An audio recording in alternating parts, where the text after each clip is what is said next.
RRI Net. Kami hadir dengan ragam informasi, dialog interaktif, dan hiburan. Dari Pro 1, Pro 2, Pro 3, Pro 4, dan Voice of Indonesia. RRI Net di IndiHome TV, aplikasi RRI Digital, dan portal berita rri.co.id. RRI Net, tonton yang Anda dengar. RRI Net, tonton yang Anda dengar.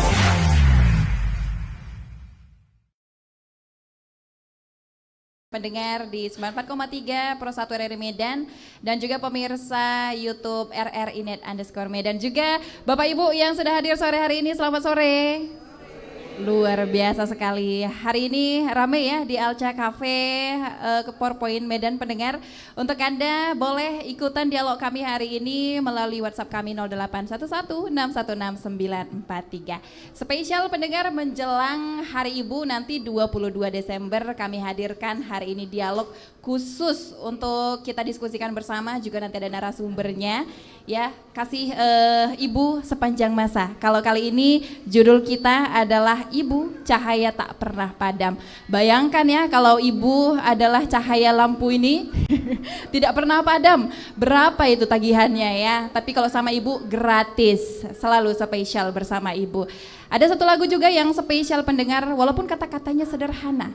Kasih ibu kepada beta tak terhingga sepanjang masa. Sepanjang masa pendengar ya, sepanjang masa dari zaman masa penjajahan, zaman purba sampai zaman sekarang ini gak pernah berubah kasih ibu ya. Walaupun ada pendengar yang mungkin sudah tidak bersama ibunya, tapi percayalah ibu itu selalu menyertai kita di dalam doa-doanya yang tidak pernah kita ketahui. Sore hari ini pendengar berbicara tentang ibu. Berarti kita juga akan ngomongin soal perempuan sore hari ini. Ya, ibu sebagai seorang perempuan yang cukup banyak mengambil peran, di mana nggak hanya menjadi seorang ibu ya Bu ya, nggak hanya menjadi seorang ibu itu juga siap menjadi menantu, siap menjadi ipar ya. Seperti yang kita ketahui, menjadi ipar itu bukan hal yang mudah, karena ipar adalah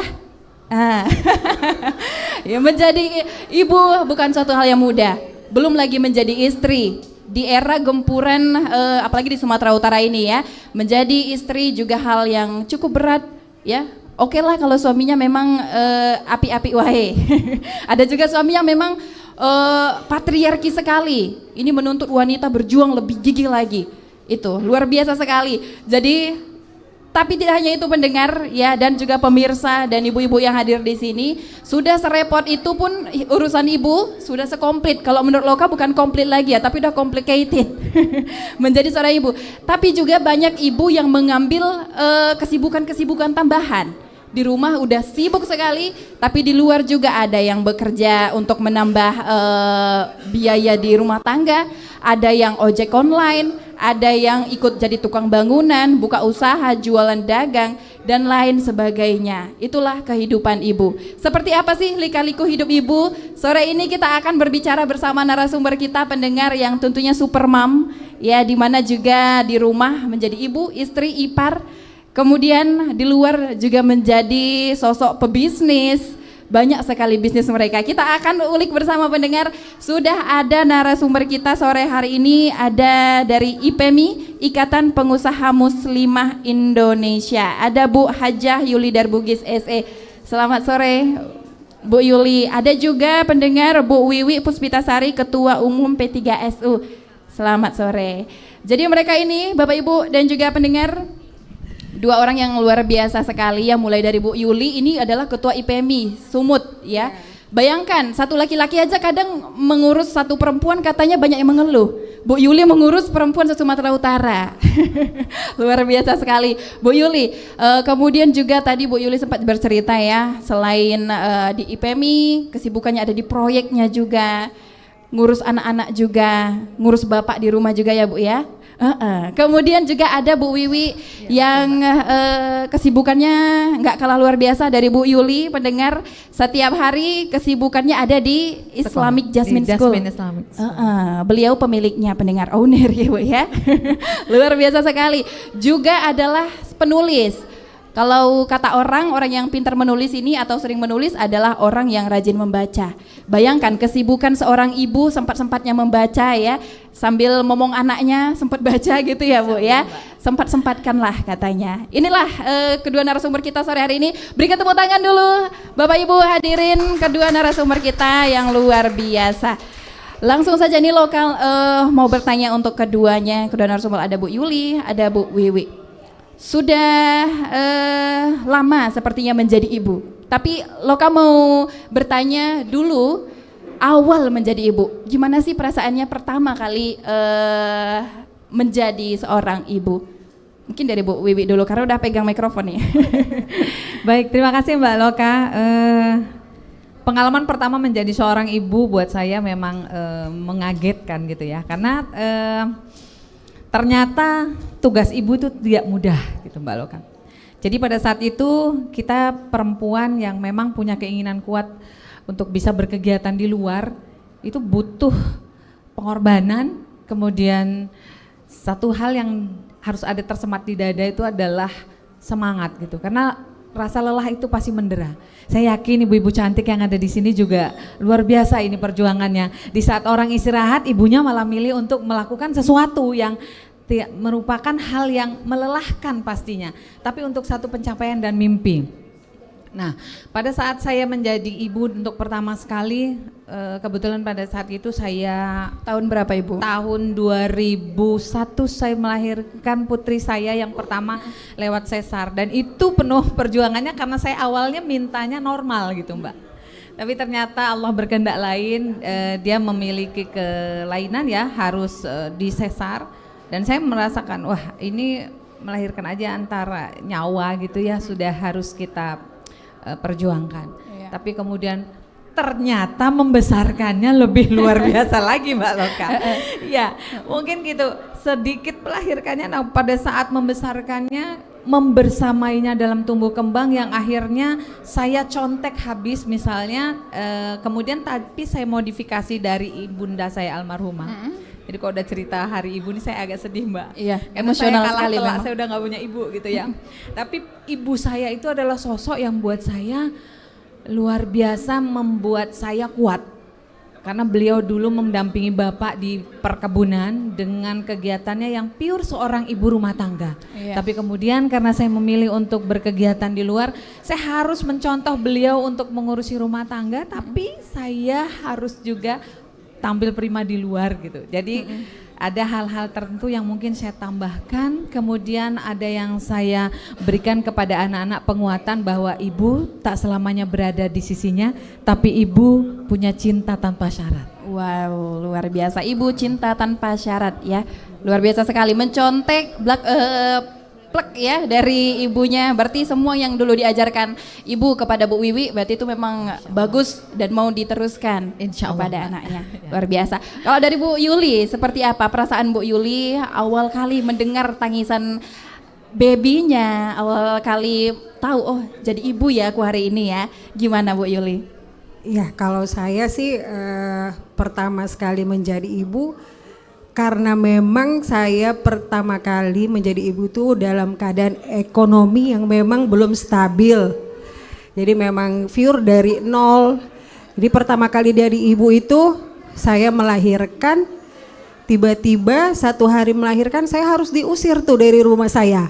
Iya. Karena saya beli rumah itu belum lunas. Jadi memang ada tenggang waktu sekian bulan harus lunas ya. Ternyata sampai saya melahirkan saya belum bisa melunasi rumah, jadi itu langsung datang yang punya rumah, langsung datang ke rumah sakit. Itu anak bayi masih merah, saya disuruh keluar.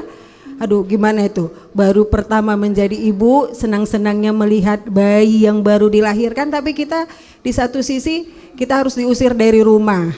Ya jadi di situ baru kita, aduh aku nggak boleh begini nih gitu, harus bisa besar karena kita udah punya anak. Jadi mau nggak mau kita harus lebih bisa berjuang untuk bisa membesarkan anak-anak. Mulai dari kita berpikir oh udah punya anak paling tidak dari segi ekonomi juga harus mapan. Ya kan, karena kita baru lahir aja ekonominya nggak mapan.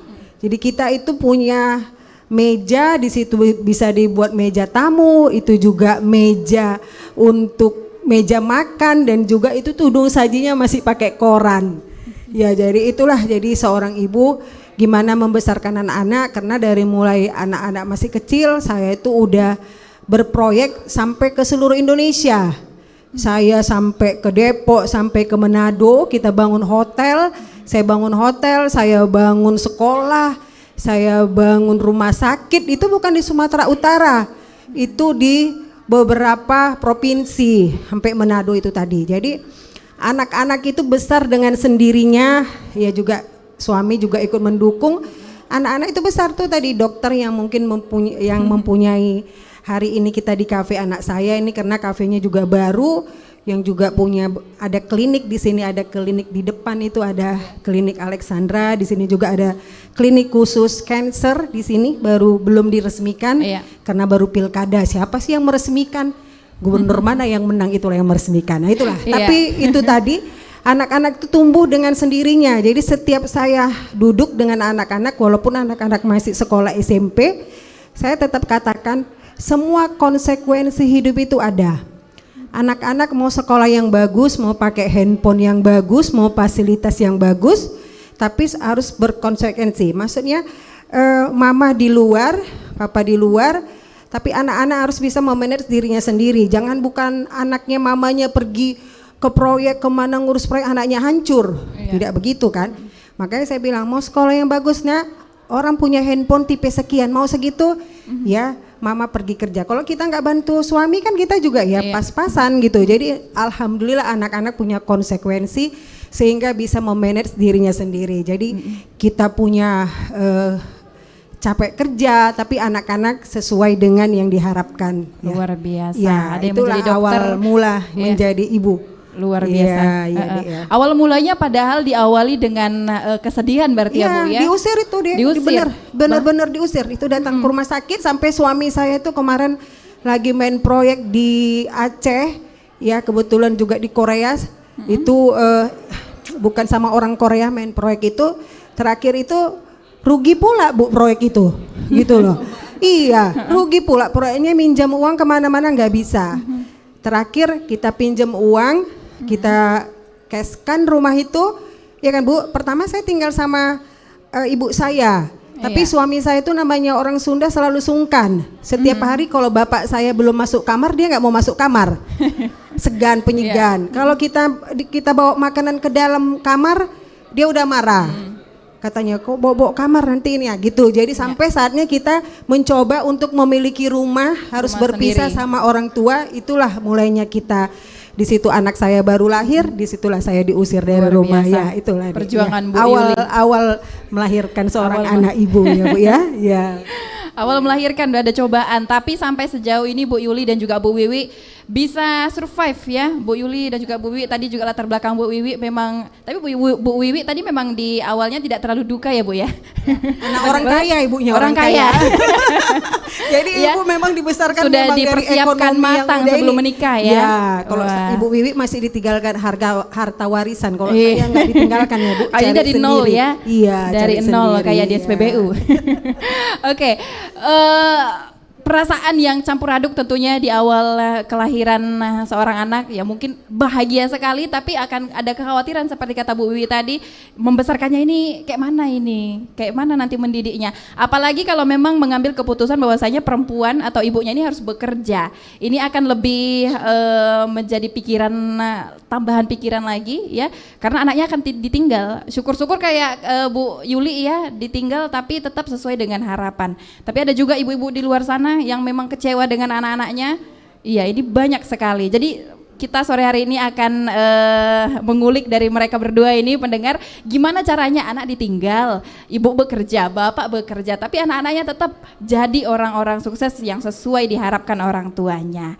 Oke, ini Loka mau balik ke pertanyaan yang mungkin mengingatkan dengan masa lalu lagi, Bu Yuli dan Wiwi. Dulu mungkin di awal pernikahan kalau di foto prewedding mungkin cantik-cantik, langsing-langsing ya. Glowing-glowing kalau bahasa zaman sekarangnya. Apa yang paling drastis yang Bu Wiwi dan juga Bu Yuli rasakan ketika menjadi ibu? Apa perubahan yang paling drastis? Mungkin dari Bu Wiwi. Baik, terima kasih Mbak Loka. Jadi kalau saya sebenarnya mau meluruskan dulu nih. Kalau dulu tuh saya betul-betul tuh anak di bawah kelapa sawit gitu loh Mbak Loka. Jadi Anak kalau tukang sawit. Iya. Jadi memang orang tua saya karyawan di perkebunan Sawit, gitu ya. Jadi ibu saya betul-betul ibu rumah tangga yang mendidik saya dengan sepenuh jiwanya karena beliau tidak bekerja gitu ya. Iya. Dan saya melihat potret bahwa ibu saya tahan dan kuat dengan segala cobaan kehidupan yang memang sesederhana itu gitu. Saya tuh hobinya cari jamur gitu loh Mbak. Mandi sungai yang gitu-gitu tuh, cari sapu lidi. Nah itu. Nah, ketika saya menjadi seorang ibu, kemudian Mbak Loka bisa bayangin saya tahun 93 itu baru ke Medan dari perkebunan air batu. Saya ke Medan dan saya diterima di USU itu. Kondisi saya tuh memang anak kebon. Nah itu ada bahasanya cah kebon ya gitu. Anak kebun ya. Cah kebon itu Mbak Loka nggak ada yang glowing malah. Oh, iya. Dan ketika saya berusaha pada saat itu untuk survive menjadi mahasiswa yang ngekos di Kampung Susu di sebelahnya BNI, sebelah pintu 3 USU. Nah saya di situ setiap hari berjalan beberapa kilometer itu ya kalau ke Fakultas Sastra. Dan alhamdulillah mungkin pada saat itu Mbak memang tidak ada biaya untuk perawatan sih. Jadi hanya ada yang saya gunakan untuk diri saya agar saya percaya diri. Saya mencari sesuatu yang orang lain mungkin akan sulit gitu untuk memiliki itu gitu. Jadi saya suka dongeng. Iya. Nah, dan saya suka dongeng terus saya menuliskan cerita-cerita dongeng saya.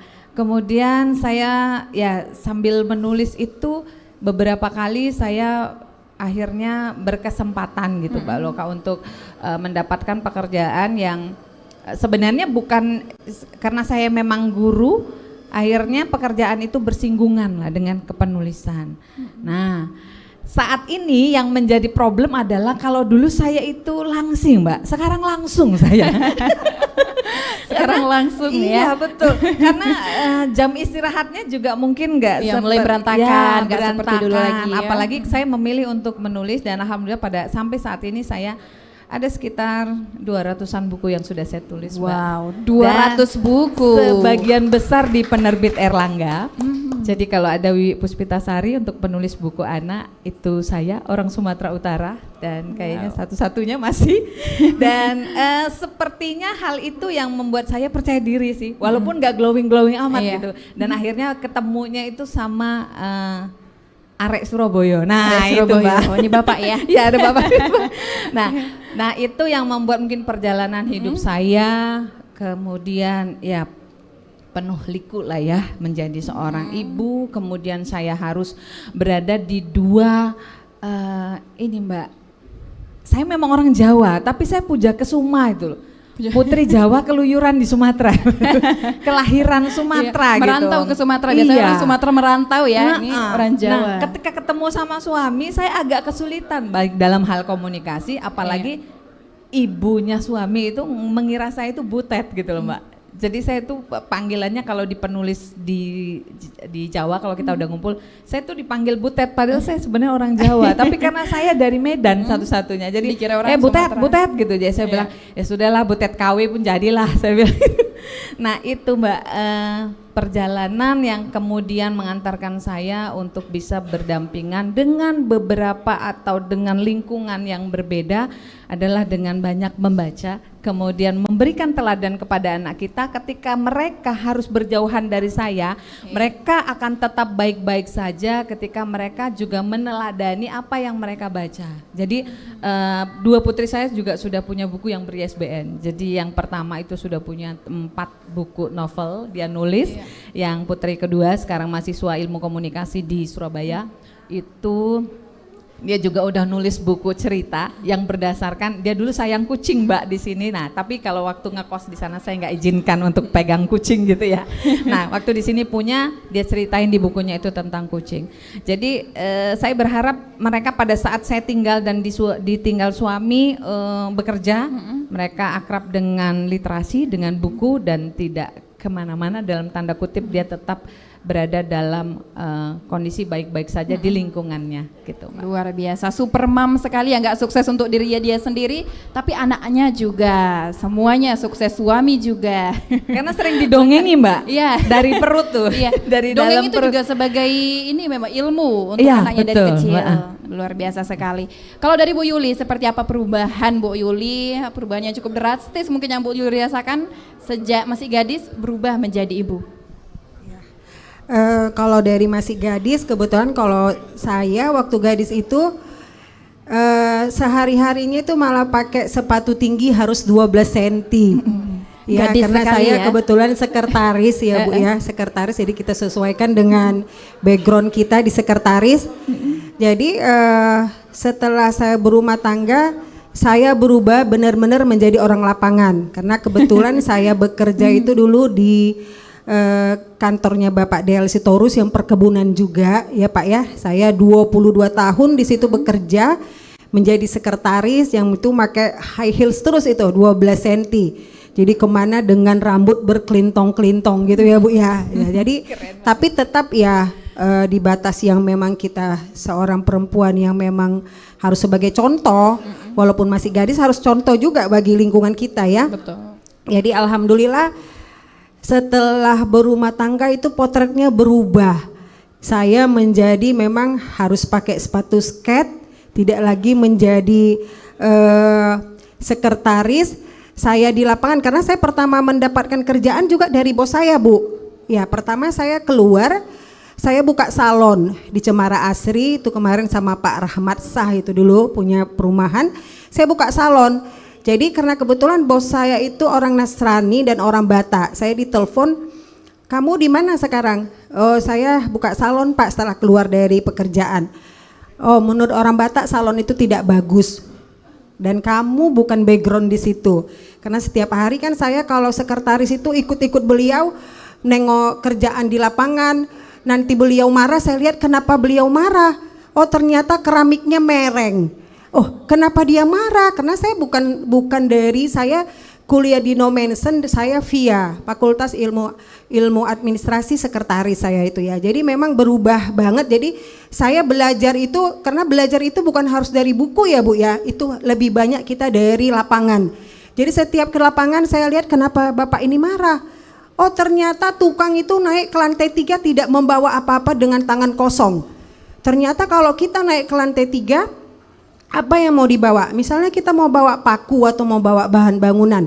Bawa bahan bangunan itu ke atas kita turun lagi, kita jangan tidak membawa apa-apa juga. Kita bawalah sampah-sampah dari lantai 3 supaya kita jangan turun naik, nanti mengangkat paku sekali, turun lagi. Nah, jadi saya bisa ngelihat dari lingkungan dari pengalaman saya. Belajar dari langsung.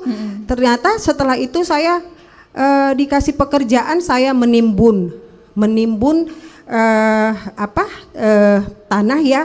Kan saya belum belajar bangunan nih, Pak minta proyek lah, Bapak nggak kasih saya tadi buat salon.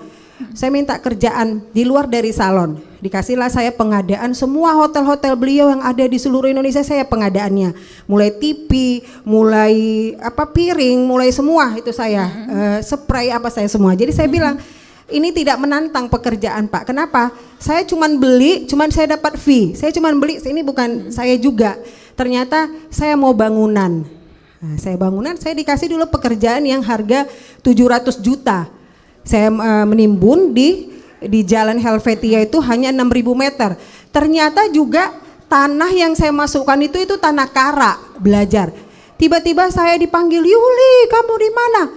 "Kenapa Pak?" Cakep kotor beliau ini marah-marah. "Ini tanah bukan tanah timbunan, ini tanah kara."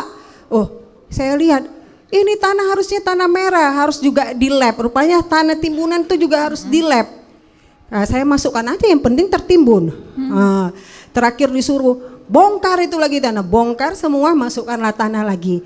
Kasih saya kesempatan lagi Pak untuk kedua kalinya. Terakhir saya dikasihlah membangun perumahan-perumahan. Sampai akhirnya saya membangun hotel. Makanya itu kalau kita di kantor itu, kalau kita udah kumpul dari seluruh Indonesia, saya lah yang disuruh berbicara kenapa kamu dari mulai sekretaris bekerja sekarang menjadi pengusaha? Saya bilang, oh ya kalau dulu bos saya nandatangani cek beliau saya pegang. Tapi hari ini saya udah menulis khusus untuk cek saya sendiri, bukan cek orang lain, bukan cek bos saya, tapi Luar cek biasa. saya. Milik sendiri dari proyek 700 juta saya dikasih proyek puluhan miliar. Luar biasa. Ya, jadi itu tadi. Jadi saya terpotret dari orang tua saya. Orang tua saya itu memang pegawai negeri, kerja di PU, bapak saya polisi. Tapi kami punya berkeluarga itu 4 anak perempuan semua, semuanya artis pula Bu, penyanyi TVRI Medan. Iya Mbak Nana. Jadi kalau anaknya penyanyi, mamanya kan pengen anaknya bajunya bagus. Sementara mamanya itu cuman pegawai negeri. Jadi setiap hari kami dibawa ke Monja Bu, beli baju. Mau ulang tahun, mau apa dibeli di Monja. Jadi bagaimana kami tidak menyulitkan orang tua kami mencari sendiri rezeki untuk kami bisa uang sekolah udah orang tua, tapi kami bisa lebih sebenarnya pakai baju bagus. Tidak merepotkan Ya, orang tua. tidak merepotkan orang tua. Saya juga bernyanyi, misalnya ada acara perkawinan, saya ikut nyanyi. Nanti acara Kapolda ikut nyanyi. Sampai kakak saya bilang, Dek nggak usah lah kau ikut nyanyi Dek. Kasihan kita 2 orang perempuan ditengok bapak-bapak itu dua-dua dilihat. Jadi biar aku aja lah Dek menopang. Jadi itulah potret kehidupan dari mulai kita pengen berhasil, ngelihat ibu kita pengen anaknya lebih, oh biar anakku cantik, biar anakku ini, sehingga saya termotivasi. Jadi saya itu termotivasi gimana anak-anak saya ini bisa menjadi orang tidak seperti saya. Ya, jadi anak-anak itu disekolahkan di tempat yang baik, kebetulan 2 dari kedokteran USU. Iya Bu ya, kedokteran USU. Tapi tetap setiap saya melakukan sesuatu, saya tetap dudukkan anak-anak itu tetap berkonsekuensi. Kita mau berhasil, mau jadi orang kaya, mau jadi orang hebat, mau jadi orang berhasil, tapi konsekuensinya harus tetap baik. Iya. Ya, tetap baik walaupun ditinggalkan orang tua. Jadi itulah potret dari ibu saya. Gimana ibu saya? Ibu saya setiap hari datang ke rumah. 63 tahun ibu saya udah stroke dengan pakai tongkat. Setiap hari datang ke rumah saya itu hanya pengen ngelihat saya, hanya pengen tidurlah nak di rumahku. Setiap ke Jakarta, kalau saya di proyek di Jakarta, ibu saya itu suka bilang, di mana kau nak? Tidurlah di rumah mama nak. Mama pengen kali. Aku sama kawanku mak, karena saya dulu proyek misalnya di dekat arah Plaza Senayan. Saya nggak bisa, Jakarta kan macet deh. Iya. Saya nggak bisa nginep di rumah ibu saya yang Jakarta Timur, proyek saya di Jakarta Selatan. Jadi nggak bisa mak, aku bawa kawanku. Gak apa-apa, aku tidur di bawah. Kalian tidur di atas, masuk ini di atas tempat tidur gitu. Mama di bawah, yang penting datang, kau datanglah di sini jumpa. Iya. Jadi memang sampai ibu saya meninggal, saya hanya bisa tidak ketemu, tapi saya hanya mengasih uang sampai orang tua saya meninggal, saya masih di proyek Depok. Iya Bu ya. Jadi saya bilang sama ibu saya atau sama anak-anak saya, kayak mana kalian lihat dulu mama sama nenek, apa cukupnya kurang perhatian saya sama mamaku itu? Oh udah lebih dari cukup lah mak, karena kita nggak bisa kasih sayang kan Bu, taunya udah mamaku kasih uang, mama ini aja nih. Jadi kita memang nggak pernah ngerasain kalau misalnya kita bisa berpelukan, maunya kan berpelukan, tapi saya hanya bisa memberikan uang. Jadi setiap hari sekarang, aduh berpikir, ya Allah, apa kurang yang ku kasih sama mamaku itu ya Allah? Apa kurang baik aku sama mamaku itu? Sampai saya tanya sama tante saya, adik mama saya. Itu Kayak menjadi mana, Tante? penyesalan untuk Bu Yuli. Penyesalan karena saya pikir saya nggak pernah mau tidur di rumahnya aja, saya nggak pernah bisa. Padahal ditelepon sini nak di rumah. Jadi itu potret-potret memang kita itu. Kenapa kita begitu? Karena kita pengen berhasil ya Bu ya, bisa membesarkan anak-anak kita.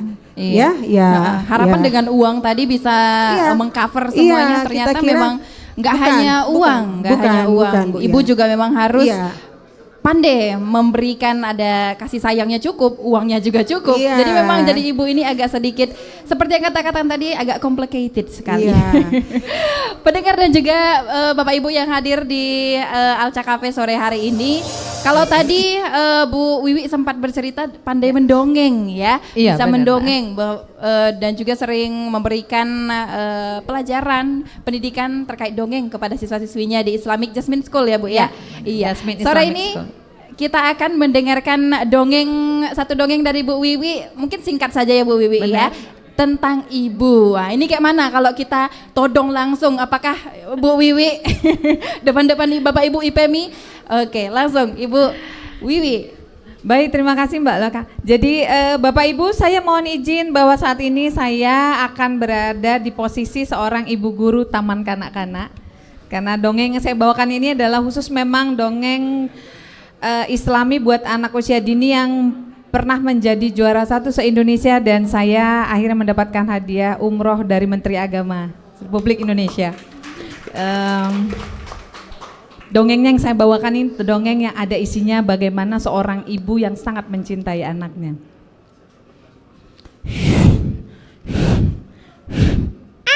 Aku sampai di mana ya? Seekor belalang berada di depan pintu kandang. Tuing, mimi. Di dalam sana ada 1 ibu ayam dan 3 anak ayam. Enak nontonnya. Tuing. Belalang yang asik mengintip tidak sadar di belakangnya ada satu makhluk besar. Hei, aku lapar. Waduh, ada ayam jago. Ini bapaknya ayam. Waduh. Hei, aku lapar belalang. Akan kumakan. Jangan. Bapak, bolehkah aku masuk bersama anak-anakmu? Tidak, biarkan ibunya menidurkan anak-anaknya. Aku juga jauh dari ibuku. Aku pengen di dalam situ. Boleh ya, Pak? Kita dengarkan dulu. Oke. Akhirnya belalang dan ayam jago mendengarkan lagu dari dalam kandang. Harta yang paling berharga adalah keluarga. Mutiara yang paling indah adalah keluarga. Ibu ayam memeluk anak-anaknya. Makasih ibu, kaulah ibuku, cinta kasihku. Ibu jangan pergi-pergi ya. Anak ayam tiga-tiganya memeluk sang ibu untuk tertidur tiap malam. Enak kalau dekat ibu. Belalang sekarang sendirian, ayah. Makanya aku akan memakanmu. Kau tidak berada di dekat ibumu. Jangan, aku lari saja. Dadah, tolong. Belalang lari. Teman-teman, suara belalang didengar oleh Ratu Semut. Belalang, kemarilah. Belalang. Ada suara. Aku masuk saja. Assalamualaikum, semut. Aku takut di luar. Masuklah ke dalam kandang. Kamu punya kandang? Iya, tapi namanya sarang. Namanya sarang semut. Iya, aku juga punya sarang, tapi aku tinggalkan. Ibuku sudah tidak ada. Aku sedih, semut. Aku rindu ibuku. Aku bisa jadi temanmu. Masuklah. Ratu Semut membawa belalang masuk ke dalam sarangnya. Dan ketika di dalam sarang, belalang melihat ke kiri dan ke kanan. Wah, kenapa semut-semut ini semuanya berbaris dan setiap kali bertemu bersalaman? Kenapa ya, Ratu? Belalang, semut selalu bekerja sama agar semua pekerjaan cepat selesai. Semut juga selalu saling bersalaman dan menyapa ketika ketemu untuk menghindari rasa sombong di antara semua. Mulia ya, enak juga jadi semut. Nanti kalau belalang keluar dari sarang, belalang bilang sama teman-teman supaya kita tetap bersama dan bersalaman ketika ketemu. ternyata jadi ratu semut itu hebat. Jadi ibu semut itu hebat ya. Tapi kan belalang sekarang ngantuk. Tidurlah belalang. Belalang pun akhirnya diantar tidur di sarang semut. Sampai akhirnya pagi hari belalang bangun. Belalang udah bangun. Sekarang waktunya pulang. Ratu semut, boleh pulang nggak? Boleh. Sekarang sudah waktunya. Pagi hari tidak berbahaya. Pulanglah, bertemulah dengan teman-temanmu dan keluargamu. Terima kasih Ratu Semut. Terima kasih Ibu Semut. Kaulah ibuku, cinta kasihku. Belalang jadi ingat ibu. Terima kasih ya Semut, sudah jadi ibu belalang satu malam. Assalamualaikum Semut. RRI Net, kami hadir dengan ragam informasi, dialog interaktif, dan hiburan. Dari Pro 1, Pro 2, Pro 3, Pro 4, dan Voice of Indonesia. RRI Net, di IndiHome TV, aplikasi RRI Digital, dan portal berita rri.co.id. RRI Net, tonton yang Anda dengar.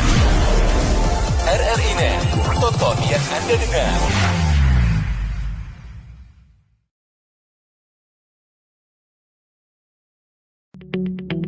RRI Digital dengan tampilan baru, berbagai konten kolaborasi dari berbagai program nasional, termasuk siaran visual langsung, siaran radio langsung, daftar putar musik, podcast, berita video, dan berbagai fitur interaksi pengguna dalam permainan.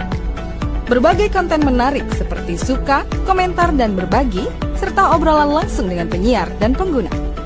Pesan langsung dan fasilitas obrolan pribadi antara pengguna aplikasi juga tersedia. RRI Digital tersedia di Google Store dan App Store. RRI Digital.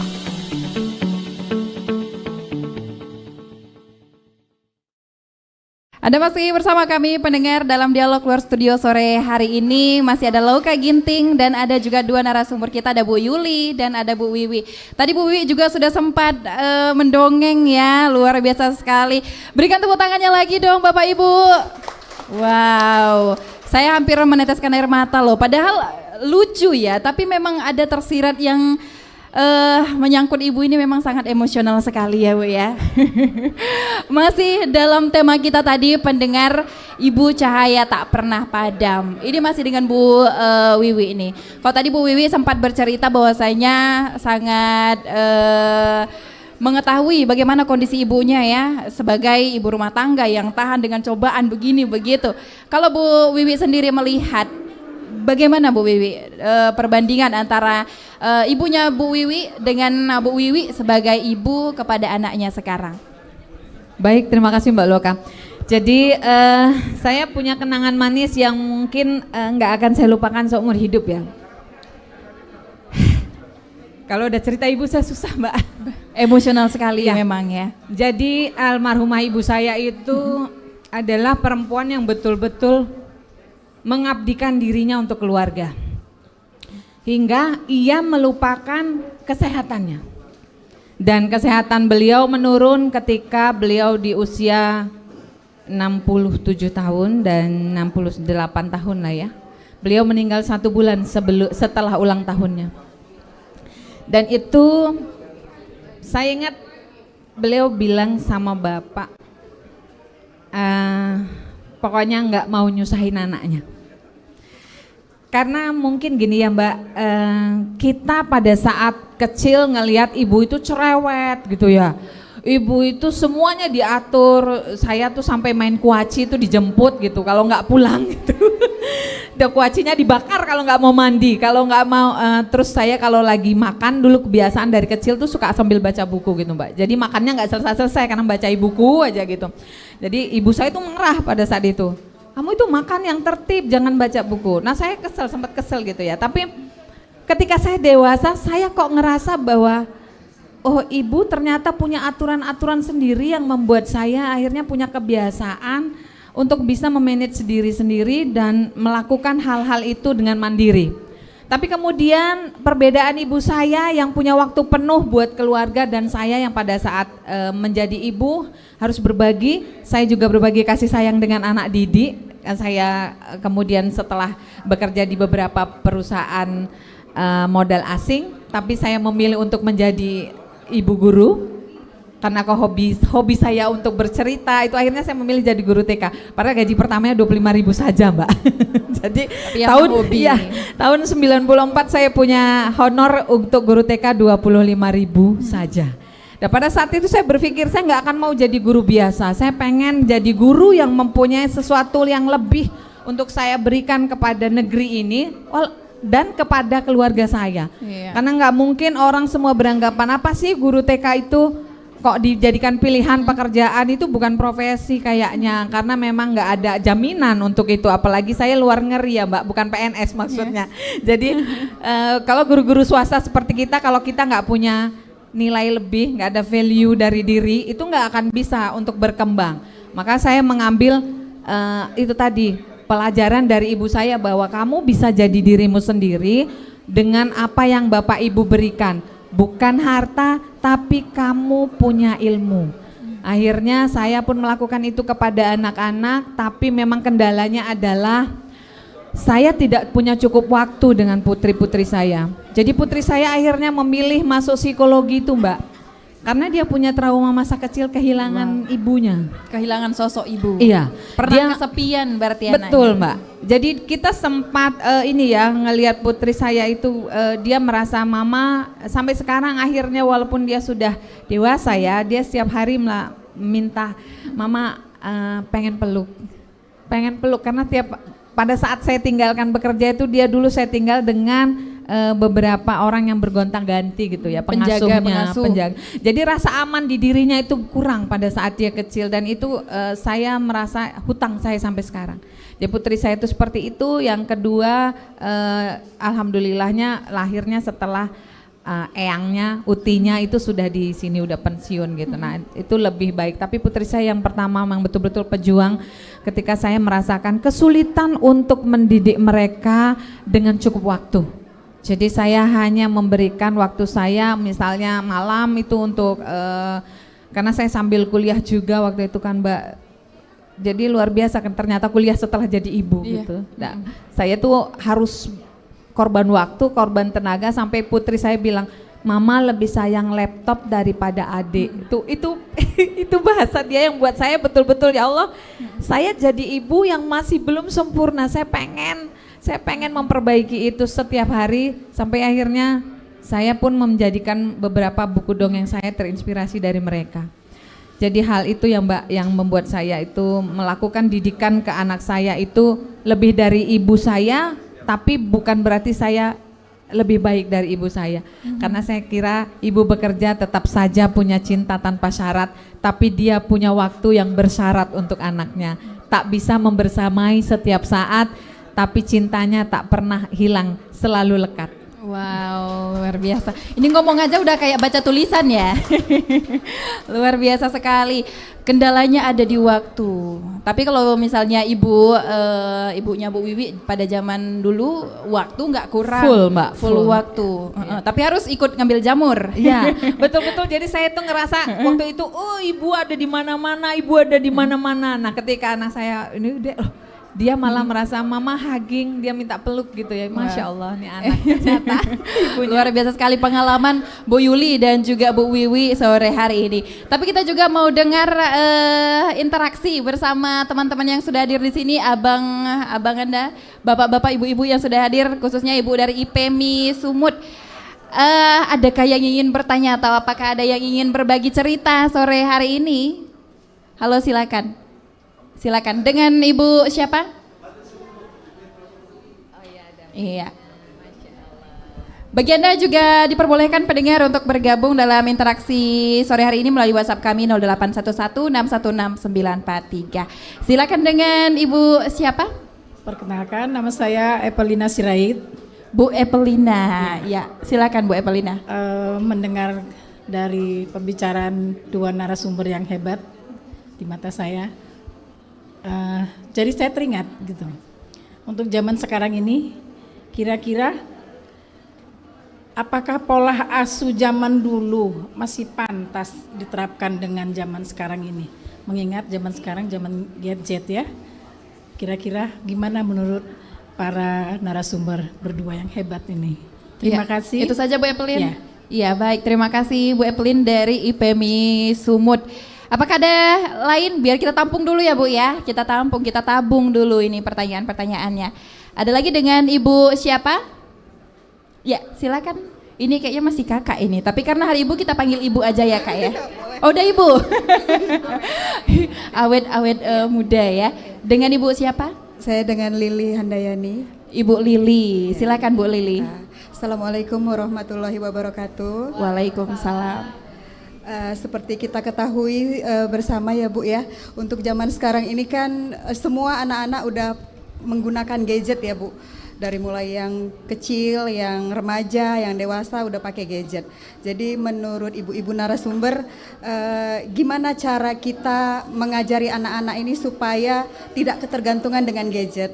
Mungkin itu aja pertanyaan saya. Assalamualaikum. Baik, terima kasih Bu Lili atas pertanyaannya. Sudah apa masih ada lagi? Bapak Ibu yang ingin bertanya? Sudah cukup 2 dulu ya, kita tampung dulu.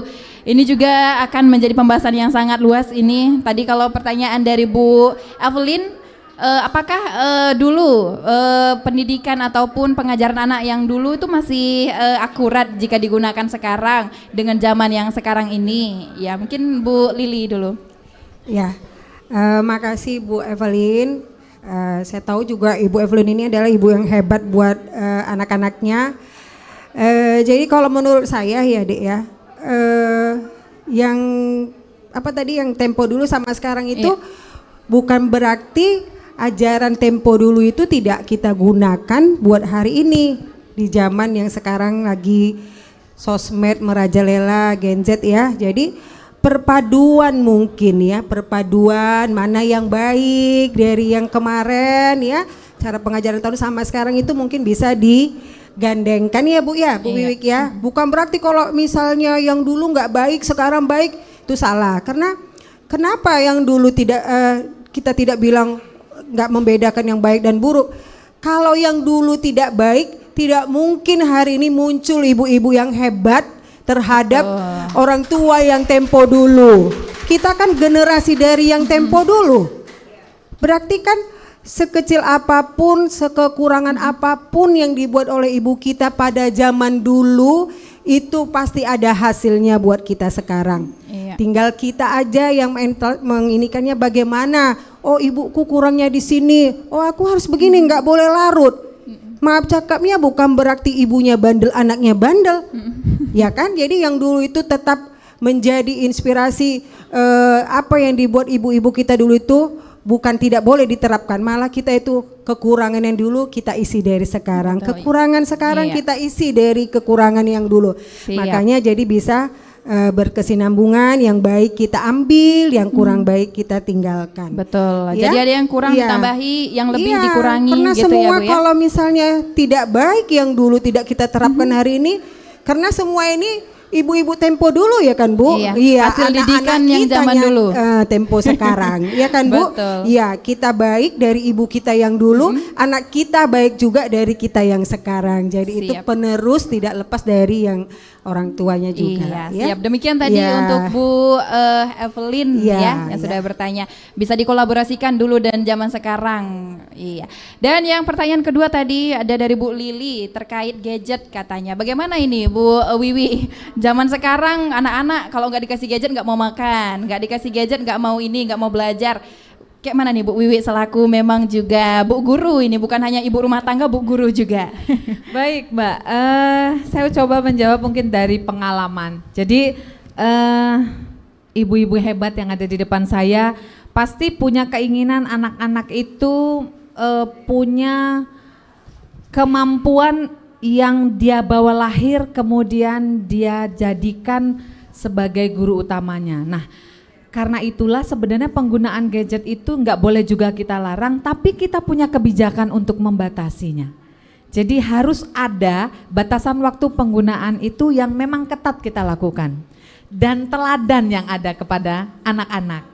Kita sering lihat fenomena sekarang kalau kemana-mana makan berempat dengan anaknya 2 gitu ya.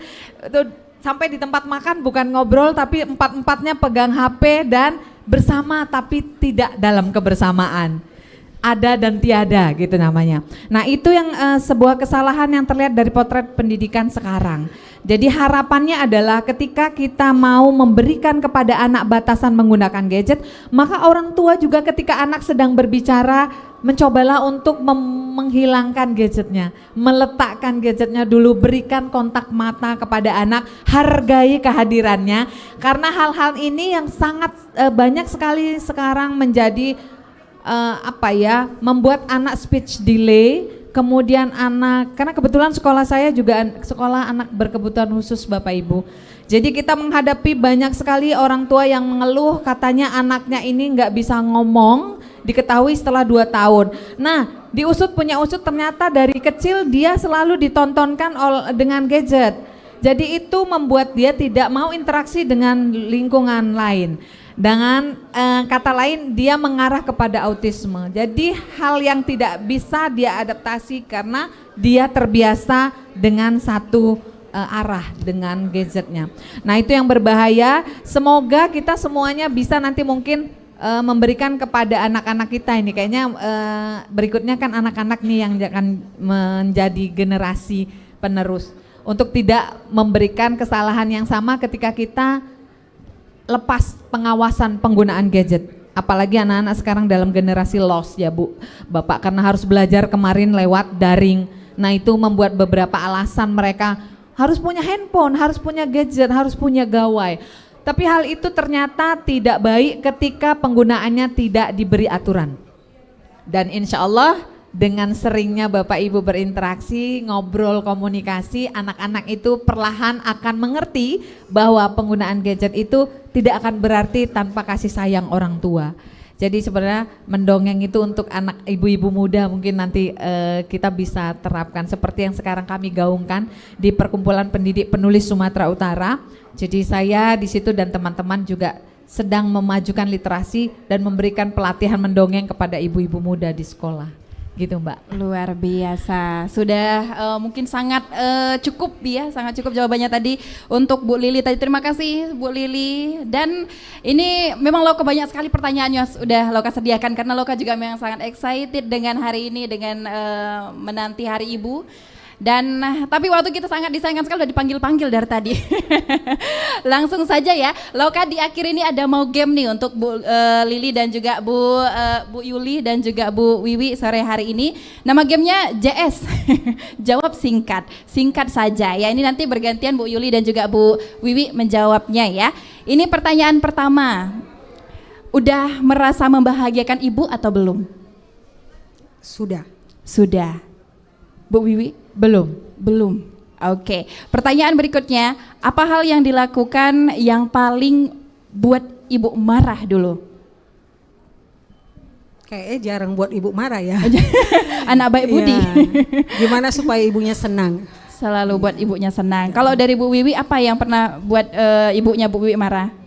Ya itu main, saya suka main baca gitu, jadi sampai lupa mandi gitu Mbak. Jadi ibu saya marah banget karena tidak tertib gitu, karena beliau itu suka tertib. Oke, berikutnya masih ingat nggak makanan kesukaan ibu? Masih. Apa itu? Yang semua dari bahan ubi, singkong. Iya, getuk. Getuk. Itu ya, masih ingat. Apa aja ibu saya suka. Kalau dari Ibu Yuli, makanan kesukaan ibu apa?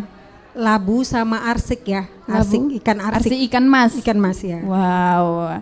Kemudian paling malas kalau melihat ibu lagi apa? Bebas. Bebas dari Ibu Wiwi mungkin.